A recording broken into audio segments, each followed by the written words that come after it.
Arthur the Big Tank Engine.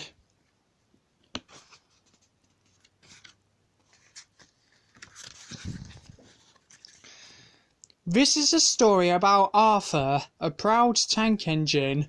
He arrived on the island of Sodor with a spotless record, but soon found himself in a sticky situation.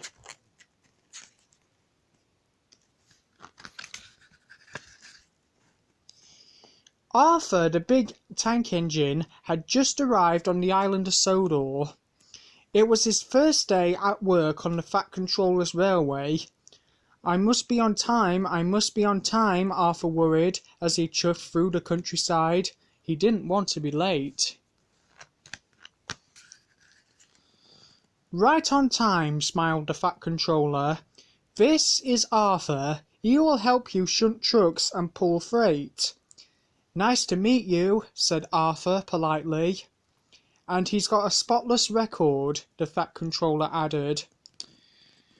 What's a spotless record? Whispered Percy. It means he's never done anything naughty, Thomas frowned. At Brendam Docks, the three engines were soon working together. Thomas and Percy knew that they weren't supposed to bump the trucks, but it was such fun. Join in, Arthur, laughed Thomas. No, thank you, said Arthur quietly. He didn't want to spoil his spotless record.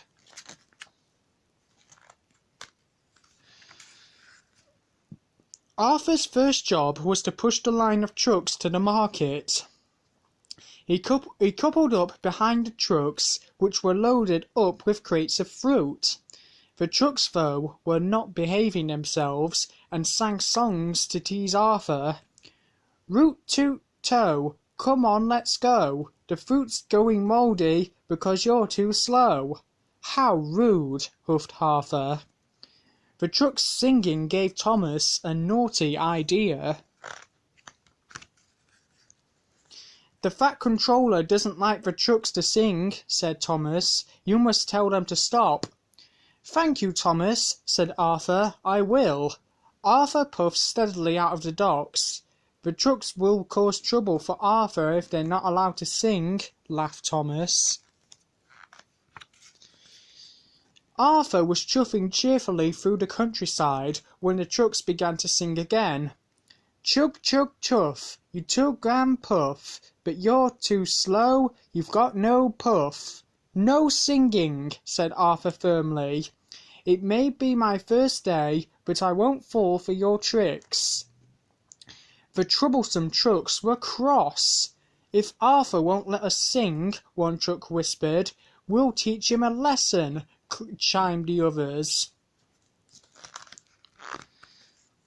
The troublesome trucks put on their brakes and made their wheels screech and squeak along the tracks.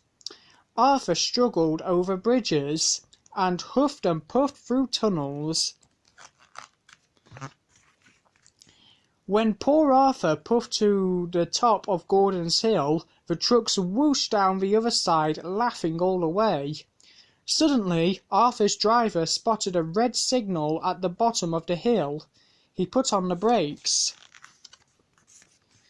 But Arthur couldn't stop in time. Fruits of all shapes and sizes from the troublesome trucks flew into the air and landed splat, splot, splat, all over Arthur. Arthur was terribly sad. It was his first day on the Fat Controller's railway, and his spotless record was ruined. Soon the Fat Controller arrived. What has happened here? He said crossly. The trucks were singing, said Arthur. I told them to stop, but they pushed me too fast. Please, sir, it's my fault, said Thomas sadly. He told the Fat Controller what he had done. Your record is still spotless, Arthur, the Fat Controller said.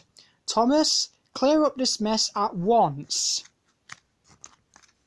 Soon Harvey arrived with the breakdown crane and lifted Arthur back onto the rails. Thomas stayed behind to help the workmen clear the track. It took a very long time to clear up the sticky mess. By the time Thomas puffed slowly home, it was dark.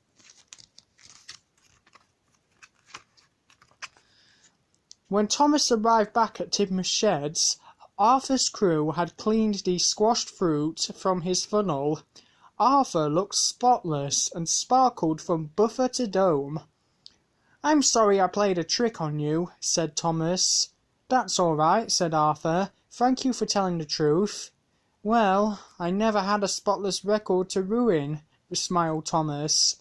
From that moment, the engines knew they would become the best of friends.